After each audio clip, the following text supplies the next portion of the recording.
Great. Welcome everybody to another virtually connecting session from the fabulous OER 19 conference, where things have really moved on apace. It was an exciting start, and from a sort of virtual perspective, watching what's going on, it seems to be continuing that acceleration and blowing minds this morning with a fabulous keynote. Thank you all for coming. I'm going to start with the on-site folk. Perhaps we could start off with hearing you just giving us a little bit of an introduction to who you are and how the conference is going for you, and then we'll come to the virtually connecting people and ask them to tell us, just to give us a brief introduction too. So over first of all to OER 19. Okay. I can say it. Yes, sure. Hi, I'm Karen Cangelosi, on-site buddy for this session, and I'm really excited to be here and to be with our keynote panelists from yesterday, which is definitely a highlight of the conference for me. And I'll let them each introduce themselves.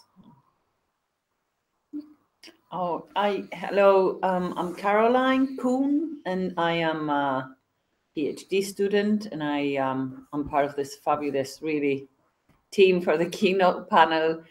Shall I say how it has been for me, or shall we introduce first all of us? Maybe if we hear your introductions first, and then we'll hear your reflections together. Yes. So that's me. Now I give Judith. Hello everyone, my name is Judith Pete. I'm from Kenya, and I'm doing my PhD at the Open University in the Netherlands. And I'm so happy to be in this conference, OER 19. And more importantly, as a keynote speaker, it was quite elevating, and I feel so happy to be part and parcel of this wonderful team. Okay, hi everyone. So I'm Taskeen Adam. I'm from South Africa, and I'm currently at the University of Cambridge doing my PhD. I'm kind of looking at MOOCs and how they can support marginalized groups, but also looking at it from a geopolitical angle, looking at digital neocolonialism and the historical imbalances in online education. Yeah. And Jenny's here. Hello, I'm Jenny Heyman, co on-site buddy. Nice to see you all. Brilliant, thank you. And what's been really apparent is just how important it is to have your emerging research being part of the discussions in OER 19, and obviously has been in previous conferences too. So virtual buddies, can I start? I'm going to go in the order of my screen here so I can see Daniel. First of all, could you just introduce yourself?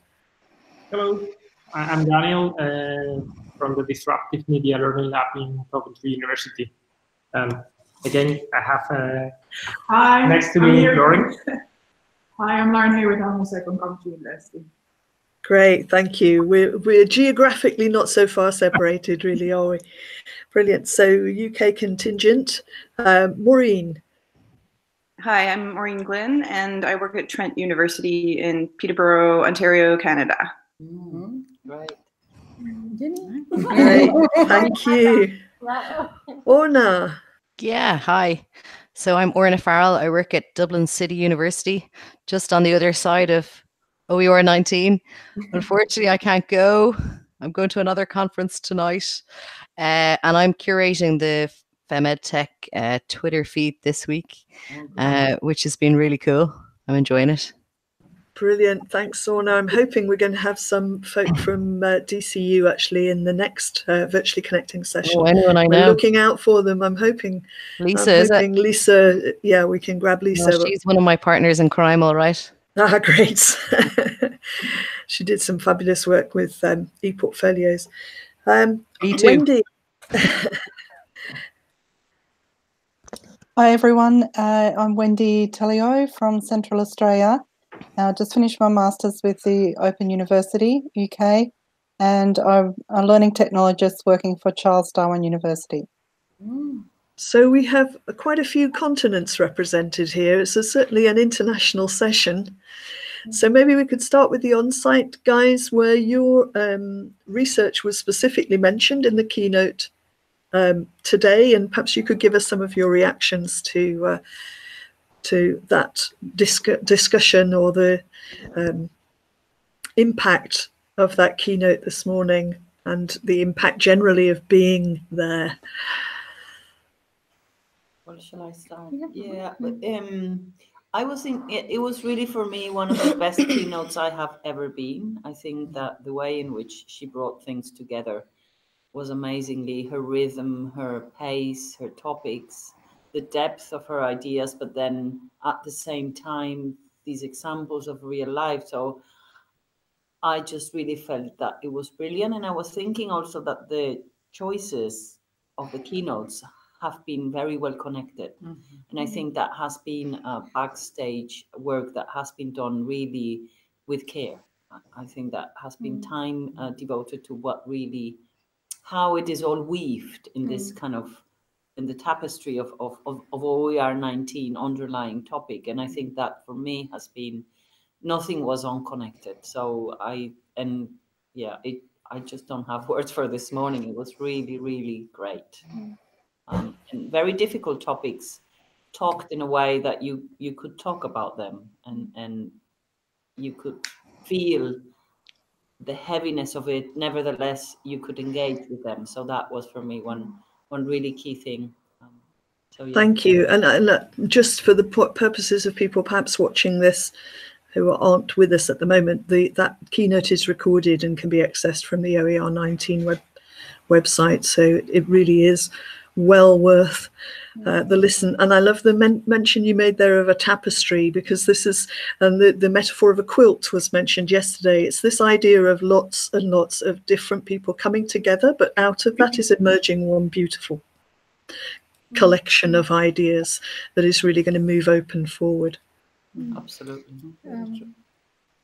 Tell us more. Personally, I think it was very moving and awesome. She's very brilliant in integrating her topic, which is quite complex, and making it simpler by super images that anybody can relate to, in the sense that bringing the context to the reality and giving a way forward that is easier to help in transforming societies, and more importantly, recentering the whole entire concept of open. She was just superb this morning. It was great for me. Yeah, I think for me, like when we talked about Kate's keynote yesterday as going beyond the quilt, I think that's what we did with open education in this conference, because we stepped away from an echo chamber of open education, and we've stepped out and looked at broad education. We've looked at international relations. We've looked at history. We've looked at inequalities. And I think that's what's so enriching, and that's what's a game changer about this conference, is because we're now broader. It's not just when we talk about what's on the periphery in terms of other countries or other knowledges, but also what other disciplines can provide to the open education movement. Transdisciplinary. Yeah. Really, Yes. is merging the disciplines. Yeah. And she called it eccentric Eccentric. Yeah. It was very powerful. I'm telling you. And as a panel, again, I'm feeling that the same feeling as I got with the Open Ed SIG, that you bring such richness out by your comments. It's brilliant. Yeah. It's this transdisciplinary, interdisciplinary, crossing borders that we're seeing. And actually, it's only through these multiple lenses and multiple perspectives that we actually get something coherent. And it's kind of counterintuitive, isn't it? Because you'd think that the more voices there are and the more aspects we look at, the more confusing the picture would grow. But in fact, it's getting deeper and that's clearer. I think that what happened is that everyone really saw Sue this morning. It was openness for her, but it was from her political science lens that she looked at this openness. And then openness, of course, it just kind of transgresses the boundaries. But then it comes back again to education, but with all of these elements that she included into the description. And that is what I think is this conference is really doing. It's kind of, if you imagine, okay, would I invite political science to be a keynote? And you would think, well, it doesn't fall naturally. Yeah, oh yes, yeah, that's but that. So there she is, and that's, I think that's the thinking behind the keynote, is what do you bring into this, and how are you engaged with openness in a way in which you're critically engaging with it. And I think that is what this conference, and Kate as well in the morning. I mean, problematizing these kind of really difficult issues like, I don't know, well, whatever the topics were, and in a way that you bring that into the conversation with care again. And I felt that was really very well achieved, for me at least. Yeah. Well, so, Caroline, you mentioned we've been talking about tapestry and weaving, and I was just interested how the three of you felt after you completed your keynote panel, and the way that you weaved in, the three of your answers and three different contexts, and you still had the same question. Each one of you had the same question, but how did you feel? Like I really enjoyed listening to that, and I thought it was quite powerful to be able to do it in that way. I think for me, it was such a privilege to be able to bring in these different perspectives, and just actually drawing on things that Judith mentioned, like when we talk about barriers and challenges, the like things are just so entirely different. Like in my research, just for someone to have an email address to access anything online is a barrier in itself, or to have a phone to connect. And like the challenges are just so different. And when we bring that in and make it our core focus, our intentional focus, it's so much more different than just open for the sake of open. Yes, and the interconnectedness within which we brought up the context of the entire vision of this conference was very encouraging, in the sense that when you talk about, for instance, let me just pick what Taskin has just raised, issues of barriers. The barrier that the people from the global north would think is not what I would talk about in the global south. For instance, power is an issue. Electricity, we cannot connect to power so that we can use the available devices that would enhance the use and reuse of these resources. Where you don't have power, then you cannot talk about internet, because you cannot connect. The stability, the concept of cost, which is quite different. When you move down to the villages and the rural-based universities, the challenge is even broader.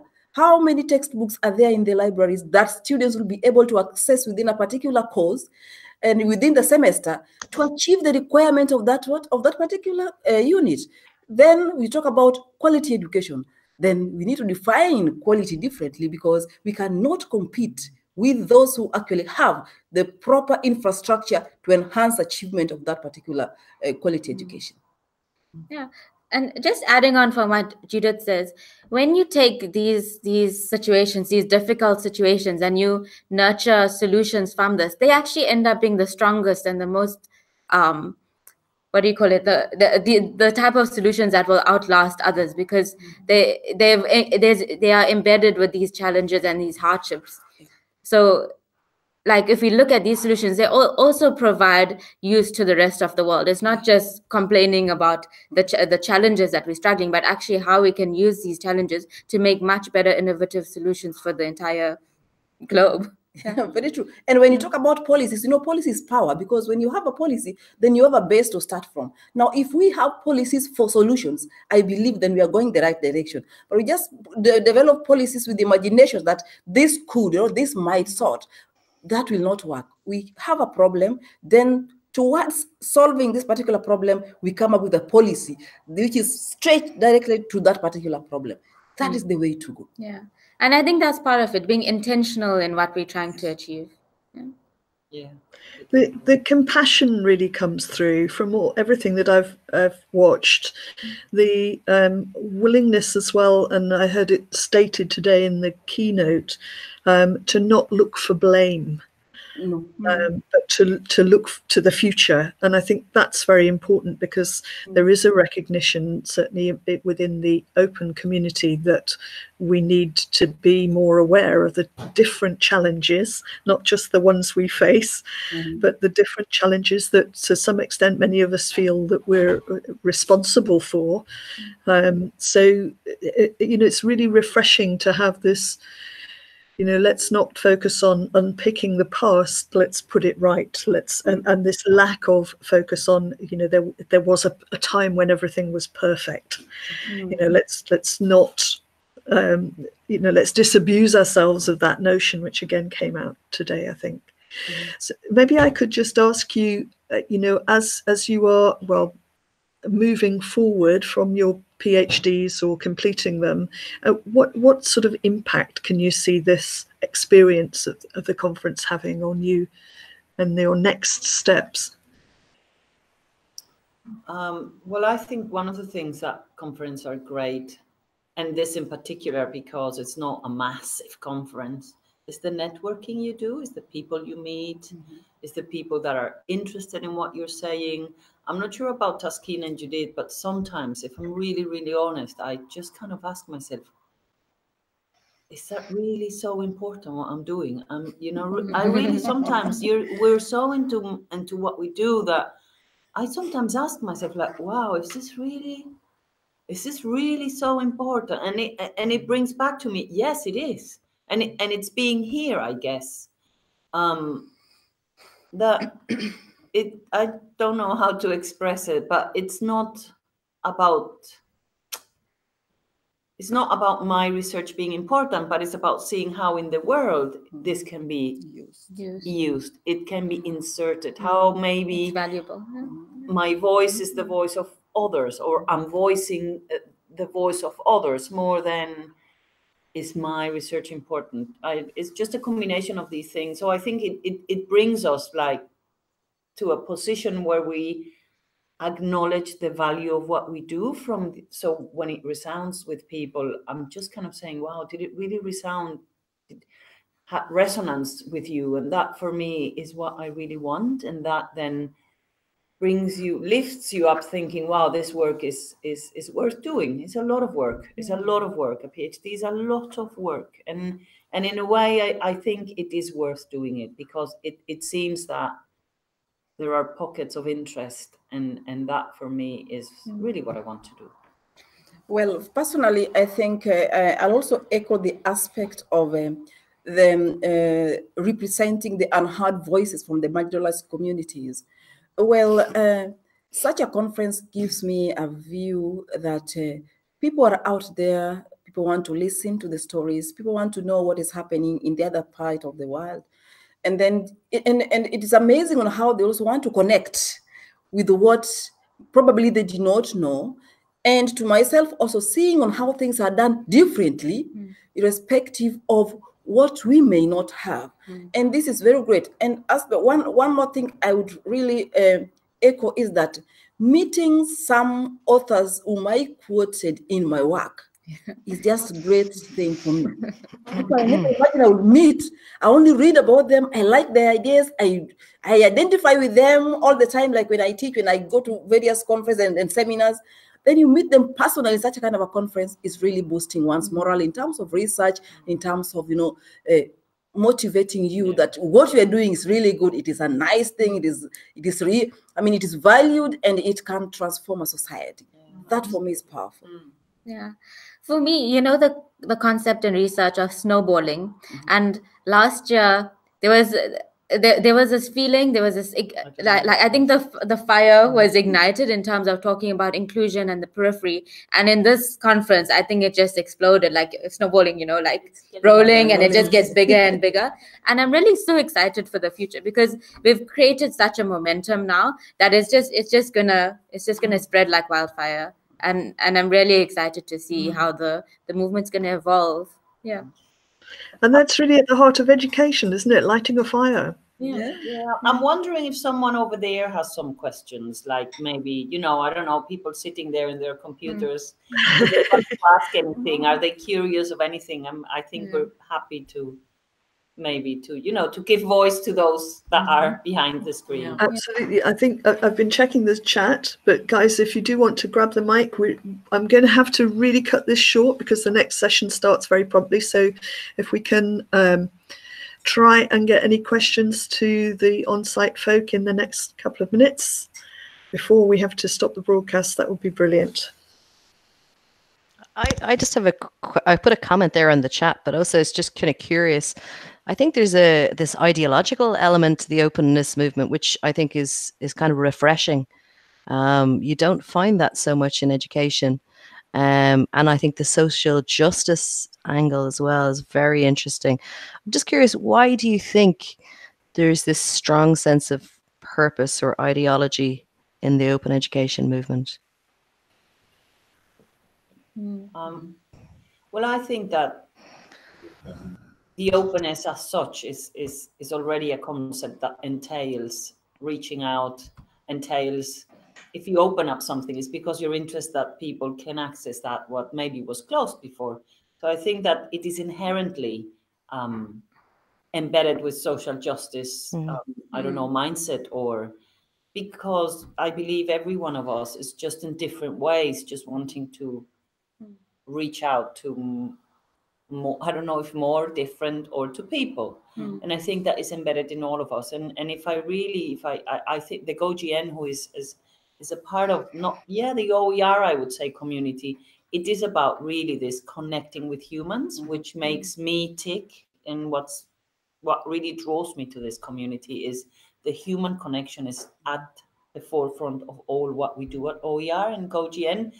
So I think it's just kind of is part of this. We are all concerned with connectivity, human, and Xavier, and we're all very human. And Catherine Cronin and Laura are an example, a vivid example, a lived example of such values. So I think it's the values that we share that kind of.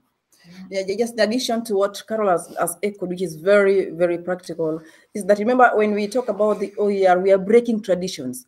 We want to transform people's way of doing things to a new one, which could help in building a new range of social transformation.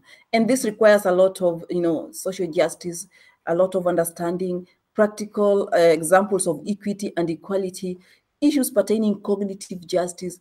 And I think this really must shifting that. And remember the entire process of change. Change is a process. So it will take some time. We really must have the right approaches to achieve that. Yeah. And we are all, sorry to interrupt, but I think the three of us, we have the lived experience of injustice, social injustice, inequity. We have lived it in our skin. And I think that is powerful. It's difficult, but it makes it powerful because you're walking your talk all the time. You're not just reading some kind of great authors. You have lived it. And I think that makes it powerful. So I think for me, I think I felt a huge amount of reflexivity in the conference, and at every stage, we try something, something new. I think the idea, we've brought to the forefront the need to include the periphery and the marginalized. And the questions that I brought up in my keynote is then how do we make sure that we are including in an ethical and moral way, and how do we acknowledge that sometimes people or knowledges might not want to be included? And so in every step that we take, we ask more questions, and it's this reflexive process to improve ourselves and then to improve openness. Is Paulo Freire a kind of an influence? Is some of the dialogue reminds me of his work. Yeah, definitely. Education is inherently political. And this morning Sue did it very well about the oppressed being part of the system and being oppressed by the structure of oppression. That was very powerful, and that's Paulo Freire. At its best. Yeah, it's about resistance, about change. About dialogue, transformation, system level change. Oh yes. But if I can project, one of the things that I've seen in most sessions is hopefulness. So it's not getting bogged down in how entangled things are and how challenging they are. I'm seeing a nice theme of hopefulness. Yes. Freire wrote the pedagogy of hope. We are in line with that. And I like when Kate said that optimism is a discipline, not just an emotion. We have to practice it. Not emotions, indeed. That's a good one. It's really great to put the human back in the middle of it all, and to have ethics being part of the discussion rather than the commodification of education, which has dominated the discourse. I'm so sorry, guys. I'm going to have to switch the broadcast off to log into the next one. Thank you so much. Thanks, everyone. Thank you so much for that conversation. And let's keep those conversations going. If they're through Twitter or wherever, let's keep those going.